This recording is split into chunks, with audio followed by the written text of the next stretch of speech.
A lot of the material that we're going to have here today, the details will skew towards the public sector, but it's important to note that everything should be highly applicable regardless of whether you do anything in the public sector or if you're only private sector. You just may reference different documentation, different frameworks, but they're going to be very similar in structure and intent. So every 39 seconds, there's a new cyber attack initiated on average, according to University of Maryland researchers. 39 seconds means, what, 3 of those have happened since I started talking up here today. Real-time threat maps like the one that you see here from Norse do not generally provide context that can make them useful in securing networks, but they do provide a really striking visualization of the frequency and the ubiquity of these attacks. So collectively, our systems and our networks are under constant threat, and the implications for both business enterprises and critical infrastructure are severe, as are those and the potential liabilities for those of us professionally who work in this space if we don't take the necessary precautions to harden our systems and exercise cybersecurity best practices. Let's look at a more concrete example here. So in March of last year, the White House, through the Department of Homeland Security, released details of targeted infiltrations to our nation's utility infrastructure networks. That includes things like our electricity grids and power generation, our water supplies, even the nuclear sector. So these intrusions were directly attributed to Russian state actors dubbed Dragonfly 2.0. They're also called Energetic Bear. The scale of these attacks was unlike anything that we had seen before, and the level of access that these operators were able to gain to these different systems really was striking, and it should give each of us pause. The initial reporting indicated that dozens of utility networks had been breached, but in just recent months, late last year and then early in this year, it was revealed that the number is actually in the hundreds, possibly more. So hundreds or thousands of utility networks within the United States have been breached by foreign malicious actors. Reconstructed screen images, which you can see in redacted form on the Department of Homeland Security ICS CERT website, showed that the hackers actually had direct access to the graphical HMIs, human-machine interfaces, for utility power generation equipment and other vital resources. As one DHS official put it, the threat actors had their fingers on the switch. So clearly, it's with good cause that we spend a lot of time and energy trying to secure our networks from the outside and from outsiders with malicious intent. But as we can see here, a quarter of all attacks are actually initiated by insiders themselves. Furthermore, if you include individuals that are either compromised or are inadvertently part of a threat vector, insiders are actually involved in the majority of security breaches that we see today.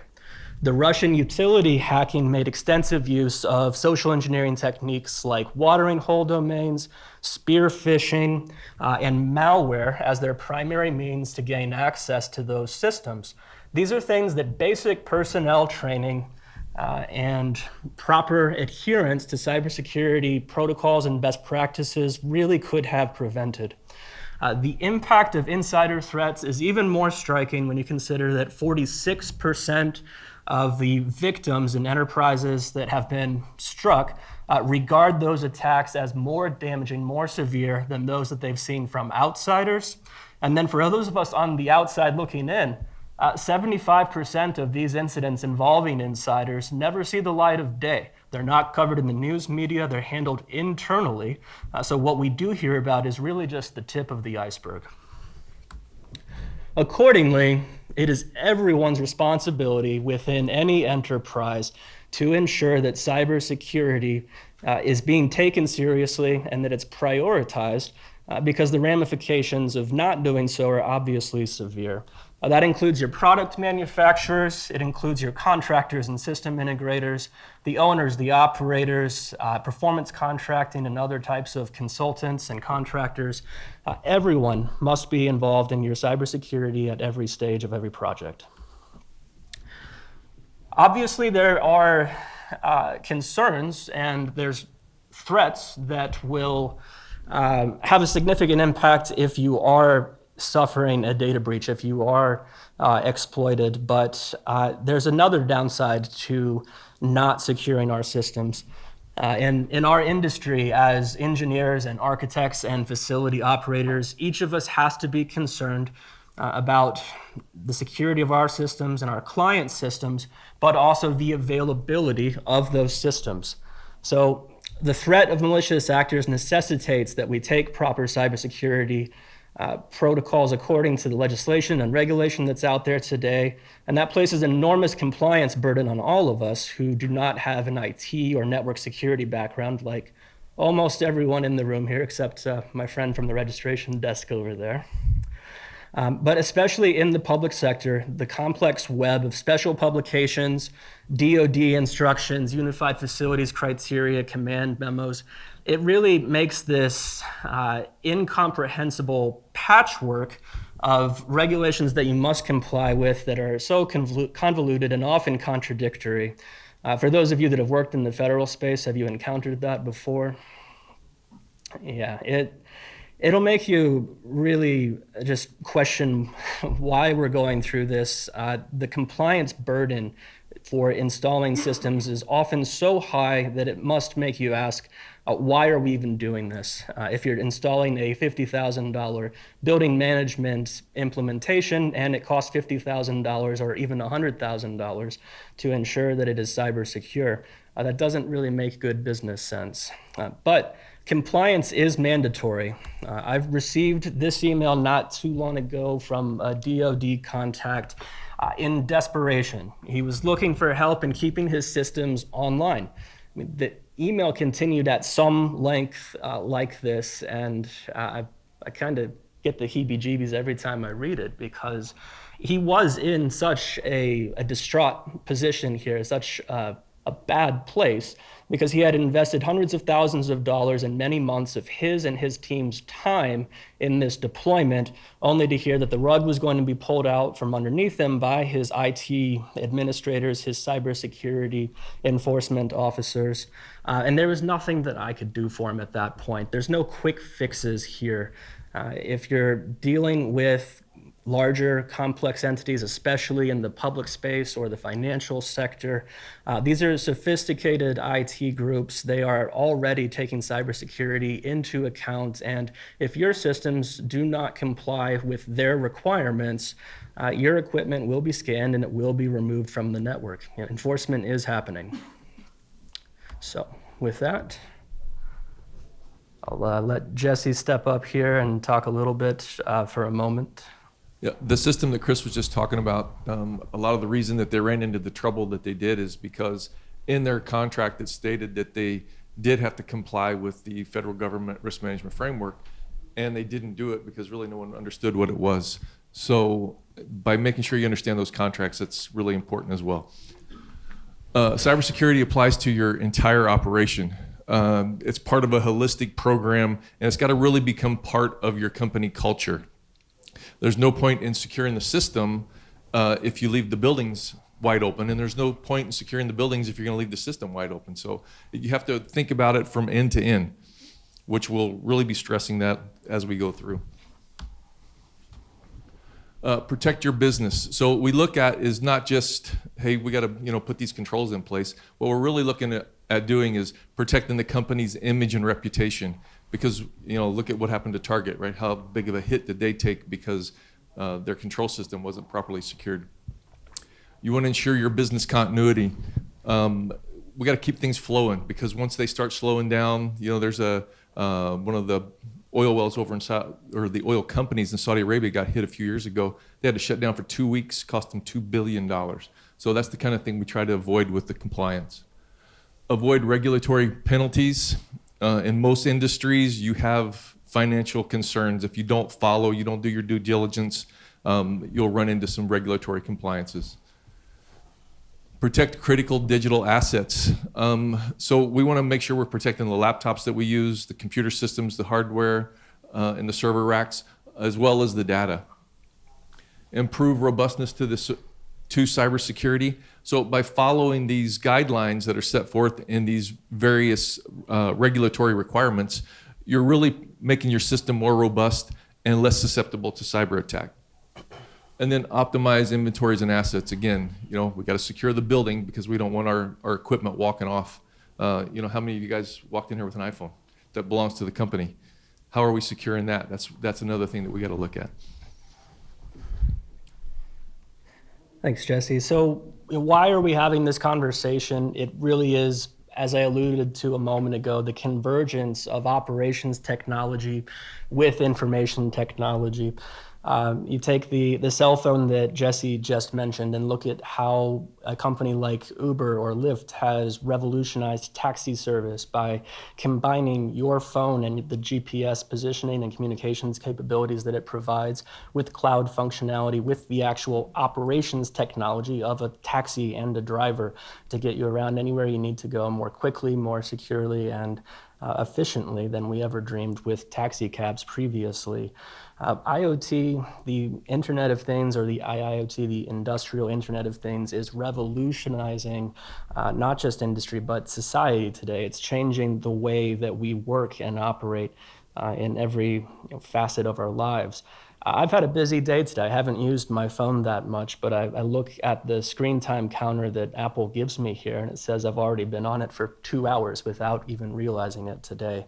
So clearly, mobility is a big driver of digitization in industry and in our lives today. We are inseparable from our phones and from our data and our systems. We want access to them nonstop.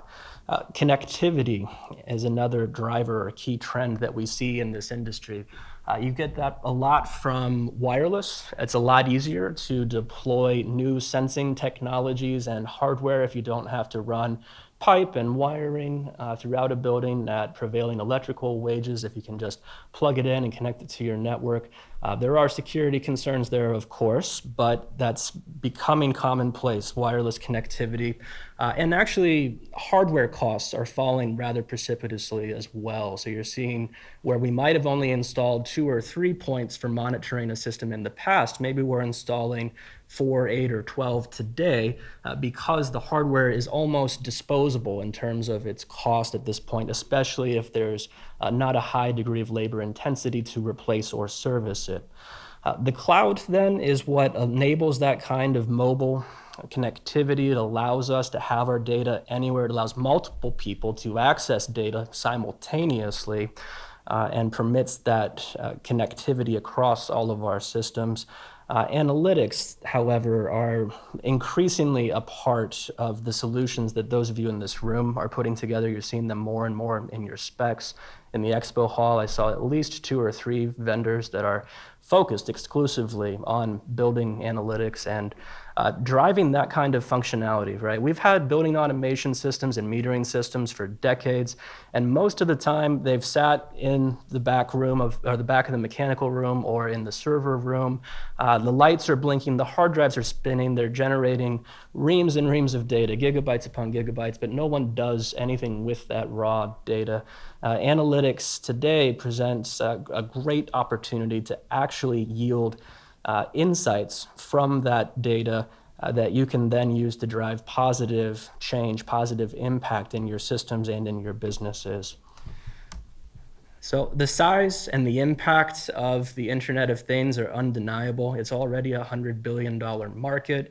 We're going to see it rise to $123 billion by 2021, with a potential impact on the global economy of over $14 trillion. There are many examples and studies that show the potential value of IoT out there. It's real, it's here today, and even if your company or your projects do not employ it right now, they certainly will very soon. And it's critical that your systems are able to support these new demands for connectivity and data access and do so in a secure manner. To that point, if you look at a Morgan Stanley survey on why companies and individuals are not adopting IoT within their enterprises, the number one concern is cybersecurity, more than the large upfront investment that they perceive to be required or the lack of standardization, which are significant obstacles in their own right.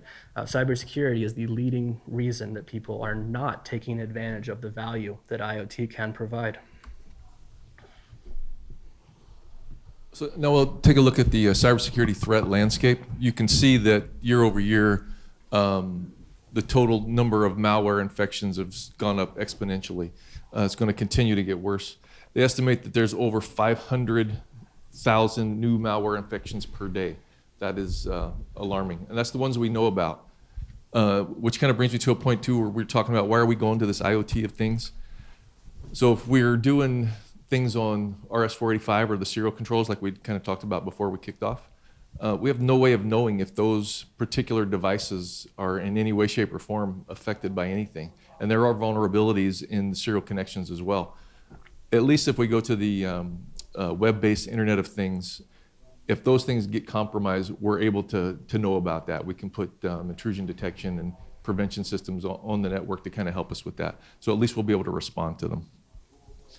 Some of the most recent cybersecurity attacks, Equifax, Deloitte, SEC data breaches, that affected 143 million people just from those few instances. Critical system attacks, the PETA in 2000, that's where virus tracked back to Russia where they were kind of attacking Ukraine, trying to get them to slow down their progress during the little war they had going on. And then in 2017, they released another version of that called NotPETA. When they released it, it was supposed to go out and affect particular systems, but what happened is they lost control of it and it started affecting everything. There are companies that were going down. We're reading about it this morning. One company takes care of 1/5 of all the shipping that goes on in the world, and they were down for weeks because they couldn't, this malware affected their system. Yeah, if you haven't heard of that NotPetya attack, it's a fascinating story. The one he's referring to is in Wired. Definitely recommend looking into it. The total worldwide economic impact from that one malware infection that spread globally was over $10 billion, which makes it quite likely the most costly cyber attack that we've ever seen since the inception of the internet. So that brings us to what we've alluded to a few times as RMF, the Risk Management Framework. So another question for the audience: how many of you are seeing cybersecurity requirements in the specifications for your projects today? It's almost universal at this point, or increasingly so. How many of you are comfortable with those requirements today? I got 1.5. So a very small percentage of our audience here today is actually comfortable with the requirements that are being placed on you by those who are issuing you the opportunities to bid or the projects that you're implementing. And well, that's a problem, right? That's why we're here today. That's why we're talking about cybersecurity as it pertains to OT.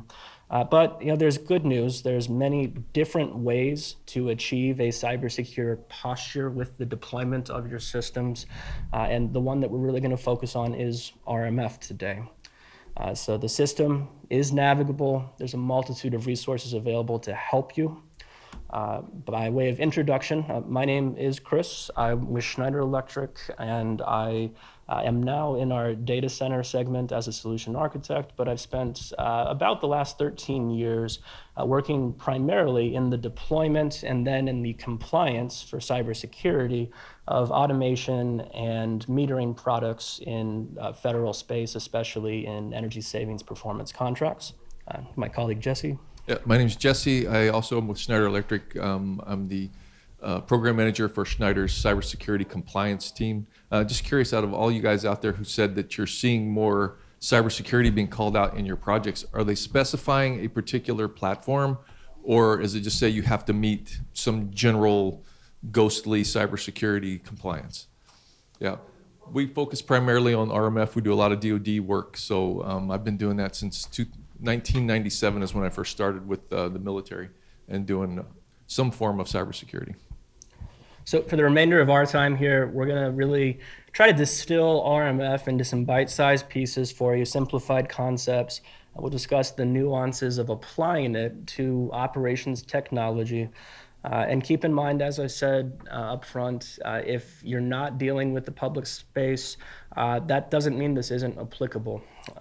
So as I'll get to in a second, RMF is defined by NIST, so the National Institute for Standardization and Testing. All of the documentation and a lot of the guides that go along with it are publicly available.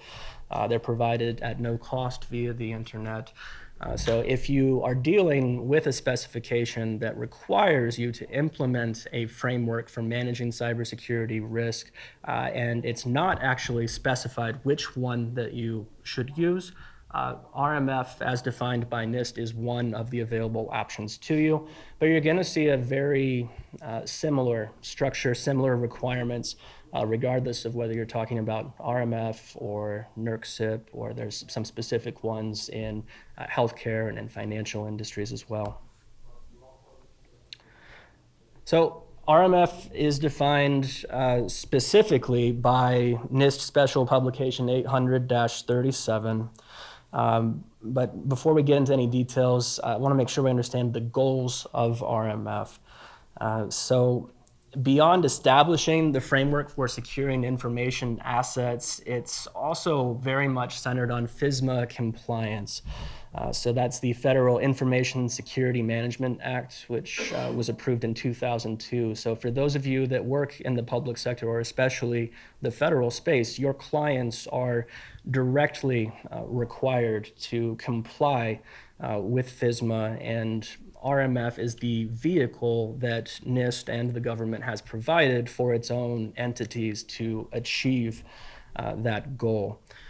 So this is a specific and well-documented mechanism to achieve compliance, but not just with FISMA, with all of the executive orders, the DoD instructions that continue to come out on an almost monthly basis, service memos. If you look at the goals, it's not about eliminating risk. As it says in the name, risk management framework is about reducing and mitigating vulnerabilities until you've reached a risk level that your organization or your approvers deem to be an acceptable level. And how do we do that? It's through a lot of procedural methods, but really, when you get right down to it, this is all about the selection and the application of security controls and the documentation of that application and the validation of those controls. When we say controls in this context, we are referring specifically to either technology or processes or personnel practices. So this is not control as in building automation, building management, but rather from one of those three domains, people, technology, or process, specific to information systems here. One other notion that you'll hear us talk quite a bit about is inheritance. And the thing about inheritance is it really can reduce the amount of work that you may be required to undertake to achieve compliance, because you can use existing physical boundaries, for example, whether that's a fence line or a building, a locked door, a closet, a panel with a lock. Those are all security controls that can be inherited when you're applying RMF. But on the networking and technology side, you're able to inherit the security controls that have already been applied to an IP level network if you're not creating one from scratch. If you're writing an already established, secured, and authorized network, that can really reduce the workload for you, especially when we're talking about federal projects in particular. So the great thing about RMF is that it doesn't exist in a vacuum either. It acknowledges that we have to operate in a resource-constrained environment, and that equally important to controlling risk, you cannot do so at the expense of system functionality. So yes, it has to be secure, but yes, it also has to work, and we have to get value And how does it do that? It's through security controls. Who's an authorizing official on that last slide? Who typically is that person or office? In a federal sense, if we were going to talk like a DoD example, we're generally talking about someone at a command level, not necessarily on base either. We could be talking higher up in the command structure. If you were talking about a non-DoD entity, it's usually going to be someone who is removed from the process of actually implementing this, but who still is positioned in a place where they have responsibility for signing off on the total risk. Anything to add to that? So let me guess, you're doing federal government systems and you can't find an AO to grant you the ATO when you're done? I was wondering how you find this person or persons. You're throwing out system owners and authorizing officials. That piques my interest. Who are they and how do we find them ahead of time? Yeah, that's the real trick question. So I'm currently in the Air National Guard and I do cybersecurity on the Air Guard side, and I can't figure out who my AO is at my local site for it. So DoD, yeah, that's a problem, right? So if you you kind of look through DoD instruction 8500.01 and 8510.01, those are the ones that you'll see in your contracts that say, oh, you have to make sure that you're compliant to this, right? Those spell out very specifically what the rules the DoD are supposed to follow when assigning the role of AO to a person is, but yet the AOs have no idea what their role or responsibility is, even who they are in some cases. They're getting a little bit better, so if you're doing a facility with the Army, you're either going to go back through Huntsville or you're going to go through Fort Huachuca. If you're doing it with the Navy, you've got the CIO groups, depending on what region you're working with, and then they'll forward it over to cyber headquarters, which is in DC, and that'll be the signing official over there. And they're getting better about it, but the Air Force is still kind of trying to follow along with the Army, and the Marine Corps is just a whole different beast depending on what base you're talking about, because they'll do things, cowboy style a lot of times on the Marine Corps base. It's kind of, the old Jack Nicklaus thing. We'll do it the way we want to do it. You want me on that wall, right?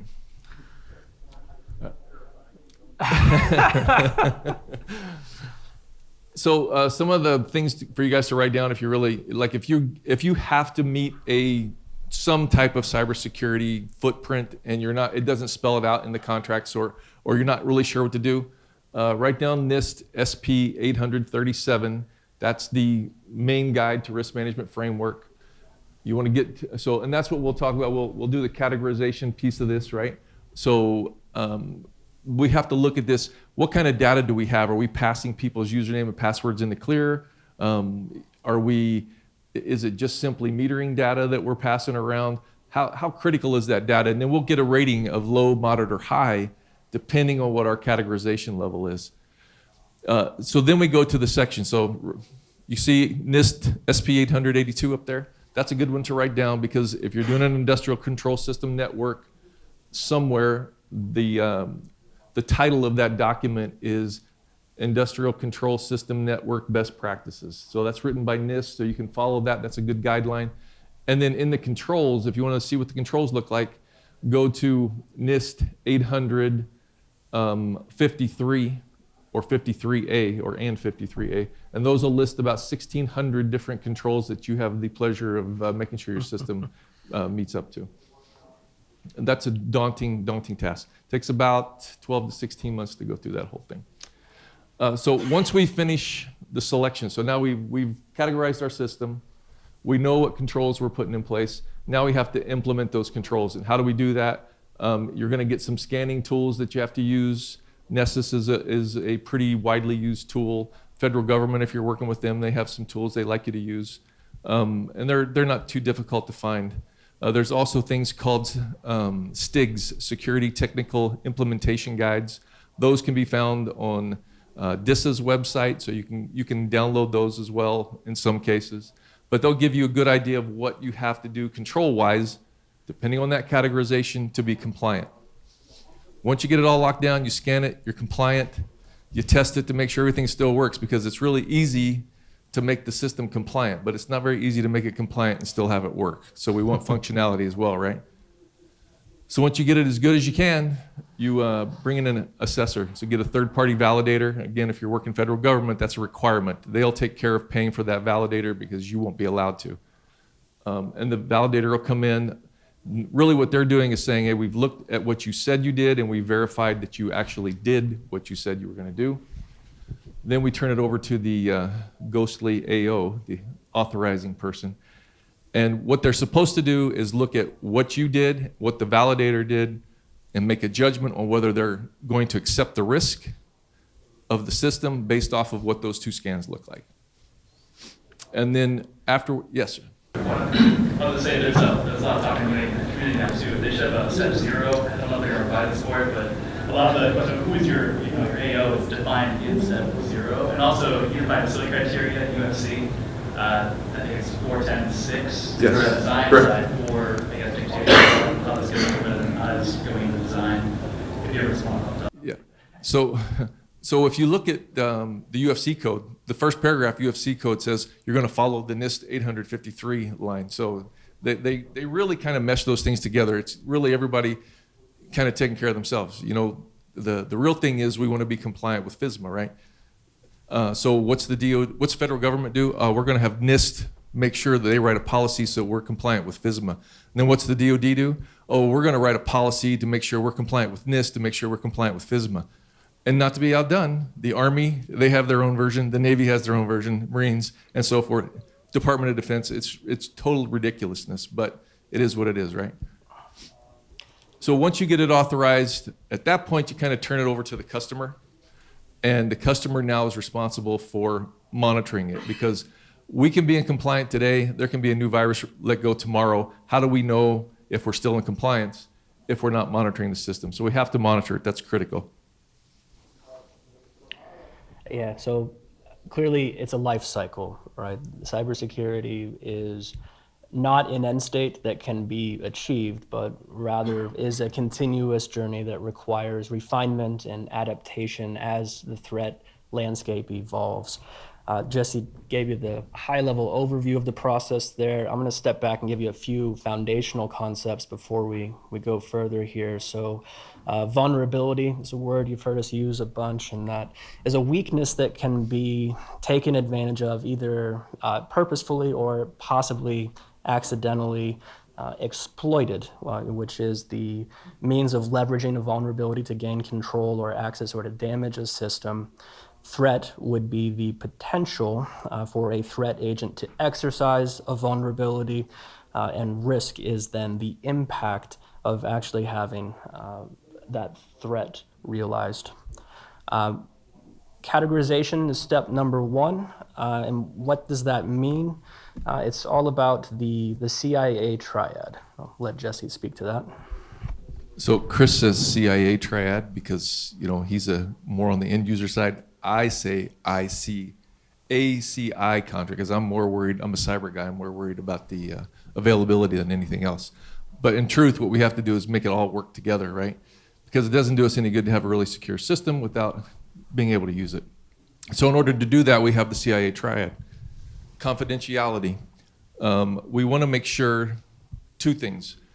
Does a user have the correct password so that they can have access to the system or to the file or to the data that they need access to? That's number 1. Number 2, we want to make sure that people who do not have the correct password or authorization getting access to the system, we want to make sure they stay out of it. Integrity. So it's very important that when you go in and you set up a system, each individual user has their own user account. Instead of just saying like user 1 and everyone logs in as user 1. Well, now if we have some data integrity issues, we don't know where it came from, why they did what they did, how they did what they did. We don't have a way to check that. So logging is important.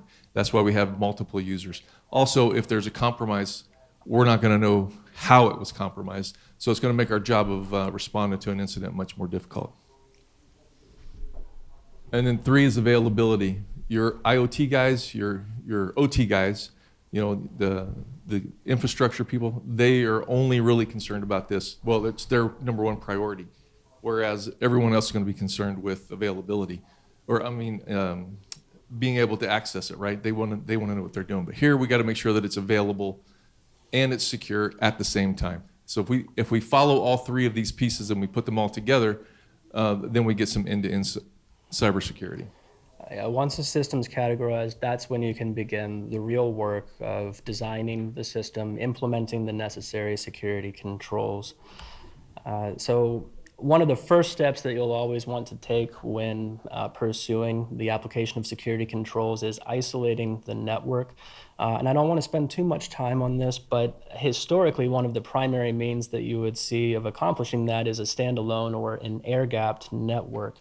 That works technically because if it's not connected to any other networks, especially the internet, the system can only be accessed by people who have physical access to it. But in the federal sense and increasingly in the private sector as well, this is not an approved method for isolating your system unless you go through the full RMF process for your new standalone network. So if you thought you were bypassing the requirements by having a new network switch in the enclosure that connected to all the devices that you needed to talk to, okay, I guess that's true, but you still have this mountain of paperwork, this extremely heavy compliance burden that you have to comply with. So we really encourage not doing that whenever possible and actually leveraging the existing network infrastructure, especially if you're talking about government work, because you can inherit all of those security controls, you can inherit even the authorization for the existing networks. That concept is called platform enclaves. So the idea of a VLAN or other virtual local area network or other segmented network that uses the same physical infrastructure as the business systems or the broader wide area network, but it's logically separate. Your metering equipment, your automation, your industrial control systems can't talk to your HR, your payroll services, your customer data. They might as well be on different physical networks. So isolation is a key point. Proceeding with some other security control applications, I'll let Jesse walk through some of these. So applying the security controls, hardening the devices and services. You want to change the default usernames and passwords. Those are mostly published on the internet by most companies, so we'll make sure we change those. Disable unneeded IP ports and services. If there's no reason to have a port open or a protocol running, then shut it down. There's no need to have it because it's just a vector for attackers to get in. Physically secure all equipment and device ports. So if you have multiple USB ports on a system and you're only going to use one USB port, go into the BIOS and remove the other ones. Just shut them down so they can't be accessed. Physical security as well. I mean, make sure you put a lock on the door, right? That's kind of one of those things we overlook. Physical security is part of cybersecurity. Data encryption and secure protocols. So we want to make sure we're using the latest protocols, the latest security methods, the latest encryption methods, because those are the ones that have been, they're the most secure. Some of the older ones have been hacked already. They know how to get around those, so we don't want to use them. Employ host-based and network-based anti-malware content filtering. So that means, do we have antivirus installed on our system and each computer is going to be doing its own antivirus, or do we have it sitting on a server and the server is going to push it out and kind of monitoring it? It just depends on the size of the system how that would work. Consider the risk before deploying a wireless solution. So wireless is not secure. Anybody ever go to the airport and choose the free airport Wi-Fi? So there are instances where people will take a little Wi-Fi device, connect it to the free airport Wi-Fi, name their device free airport Wi-Fi, and then you'll be connecting to their device and they're getting every piece of data that you have going in and out of there. So just be cautious of what you're connecting to on a Wi-Fi network because they're just really not secure at all. So this really all kind of sounds like basic networking, right? Network 101. You make sure you take just the basic precautionary moves as you're establishing the network, as the architects are designing the network, if we follow the basic rules, I mean, we've really pretty much done most of it. Then it just gets down to a matter of being able to document it. If you're in a a brand new greenfield build, then the documentation can be pretty daunting. It can be hundreds and hundreds of pages to do it. But if you're fortunate enough to be connecting to a system that's already been through the system, it's already got the ATO granted, they found the mysterious AO and he granted them the ATO, right? If you find that type of system and you're adding to it, then you can inherit a lot of the controls from them. So the security controls that Jesse mentioned, there's personnel and process elements to them, but mostly we were talking about the technology-focused security controls. Let's take a quick look at what that looks like in an industrial control system architecturally. So in addition to the NIST documentation itself, there's a multitude of resources available to help with the implementation of RMF. And one particularly good source of information that we heard mentioned a moment ago is Unified Facilities Criteria 41006. This gives you a roadmap for applying RMF to industrial control systems and networked operation technology systems as well. It's got 5 levels that I'll walk you through here in just a second.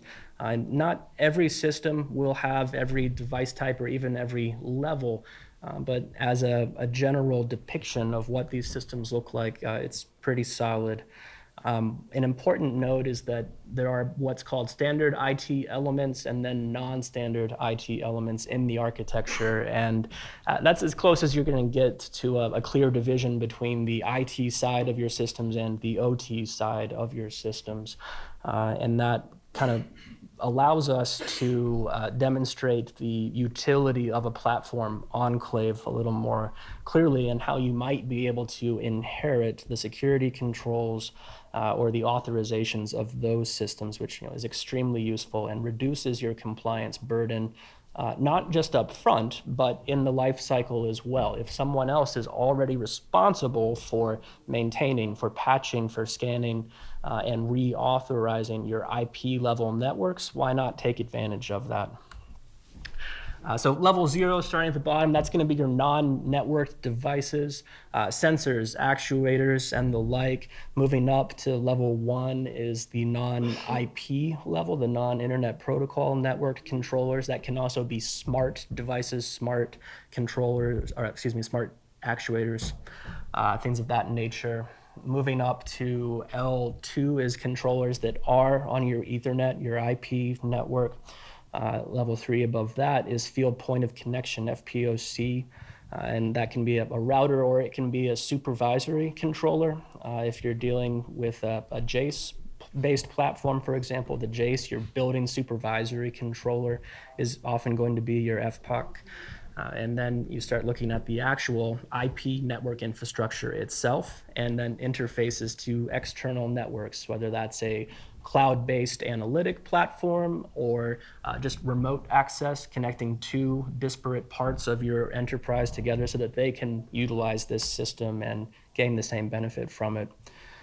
So sticking with an Air Force example here to demonstrate platform enclave, everything that is grayed out there is existing when you approach a base and a facility, especially if you're looking at retrofits.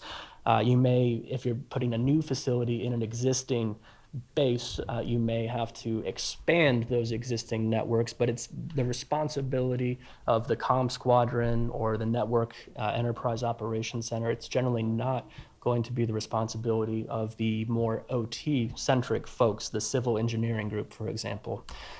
So in this model, you'll see that the civil engineering group responsibility is going to be only the IT components that are specifically associated with the operations technology, and then everything in the lower layers, the sensors, the controllers and actuators. One other note here, you'll see it's grayed out, but there's an authorization boundary, a dashed line that encompasses everything from level 4 and below. That is the authorization boundary for the ATO that you must secure for your system to be authorized. And that's kind of an evolution. I had never seen it explicitly stated until the UFC was released. Before, the focus was always on IP level equipment only. You could kind of skirt requirements by using serial or hardwiring different elements of your system. In theory, that's no longer practical or no longer the intent of the regulations, because they want a holistic picture of your systems and the cybersecurity posture. Now, is there a potential way to hack a 4 to 20 milliamp signal on a sensor circuit? Not a great one, unless you're sitting right there and your only desire is to muddle with the sensor readings, essentially. So the compliance burden may be reduced for elements of the system like that, but the authorization boundary now is holistic. So implementation, if we're going to look at how we go from categorization through the monitoring phase, superimposed on a project schedule here, the point that the gentleman made earlier about not even knowing who the AO would be for a federal or DoD project is a key one. And that is why you just absolutely must start the process before you actually have a contract. These conversations need to be taking place basically at the time of conceptual design or proposals. And if you're a second or third tier subcontractor and you're not in position to have those conversations, you need to make sure that the prime is taking that responsibility on, that you're identifying the necessary stakeholders, assigning not just a title to them, but a name, a rank, a point of contact, so that you know who they are, and we can ensure that your system is not going to be a surprise to them 12 months after you have a signed contract and you're looking to do final commissioning and handoff. So start the process of categorization as soon as you have a conceptual design. You have enough information to know the impact of your system in terms of how important the infrastructure it serves is at that point. Once you have your contract or your task order and you move into submittals and reviews, that's when you can begin to look at actually selecting the security controls that are applicable based on your categorization. So you get an overlay based on your categorization that reduces that 1,600 item long control list down to just a more manageable volume, generally speaking. And then not in Jesse's experience, and that's the idea in theory. Once you have them selected, you can then implement, and once that is completed, you can bring in a third-party assessor. And that's not unique to the government. You want to be doing that in the private sector too. Bring someone in to do penetration testing to ensure that your intrusion detection systems are working properly, and that everything that you implement and that you tried to do actually was successfully affected. And only at that point then can you call the system authorized, and that should coincide roughly with your post-installation reporting and project acceptance phases. And then as you move into a sustaining period, that's also when you're going to be monitoring the existing security controls. One other note on this is that many of the documents that are generated in the green here for the actual design and implementation of the system can be utilized in the RMF side with little to no modification. So, cybersecurity has its own vernacular. It can make it a little bit intimidating to an outsider, but if you look at what these actual documents, or they call them artifacts, are, a network architecture diagram that you're already creating is easily adapted to a data flow diagram. A bill of material is easily adapted, if not usable directly, as a hardware-software list. So there's definitely shortcuts that you can take legitimately that will ease the compliance burden on you throughout this process. So here we'll look again, at the security model, and I want to point out that it doesn't matter if you're following, NIST, or if you're following NERC-CIP or HIPAA or whatever. All of the baseline cybersecurity models follow assess, design, implement, monitor, and maintain. And one thing too, when you go back to that assess part where we're going to categorize the system, especially with RMF, one of the things that's required in that assessment is called an SSP, System Security Plan. In the System Security Plan, your customer, being the DoD, is supposed to outline roles and responsibility for each person in that line. So the Navy and the Army are getting pretty good about that. They'll point it back not to a person specifically, but to a region or to a group. So it's helpful that, you know, we're getting better at it. So we look at these a little more in depth. Permit, again, you know, we want to make sure that people who have the need to get to a system are able to get to it, and people who don't have the need don't have the access. Protect. What controls do we put on that data or that system or that network to ensure that we're protecting it so that only authorized users are allowed in? Detect. That's where we're going to put in an intrusion detection system or something along those lines, so that if there's an anomaly or if we see someone entering too many wrong passwords or something, we're able to detect it. And then lastly, respond. We want to have a team available that can go out and respond to those instances or incidents. How do we do this? With the permit, authentication, authorization, accounting. You know, who are you? What do you know? Who are you? That kind of thing. Network segments, we want to make sure that we isolate the network accordingly. Chris was talking about the VLANs earlier, the virtual LAN. Make sure we use that kind of stuff. Protection, endpoint protections, antiviruses, anti-malware, whitelisting. Those are technologies that can be used to help achieve the protection. Detect, intrusion protection, anomaly detection, and then respond. How do we respond to it? And you really need to lay that out, and you got to be thinking about the response. It's not just about how do I ensure that my system is compliant and secure, but how am I going to keep it that way? How are my response teams going to effectively work? You know, summing it up here, the cybersecurity approach that you need to take starts from project inception, and then it really never ends. You must always be adapting your approach and ensuring that you've got the proper procedures and processes to augment your technical security control solutions now. So thank you so much for joining us today. It's a very broad subject matter, but hopefully if it's new to you, this served as a foundation that you can build on. Appreciate your time today. Thank you.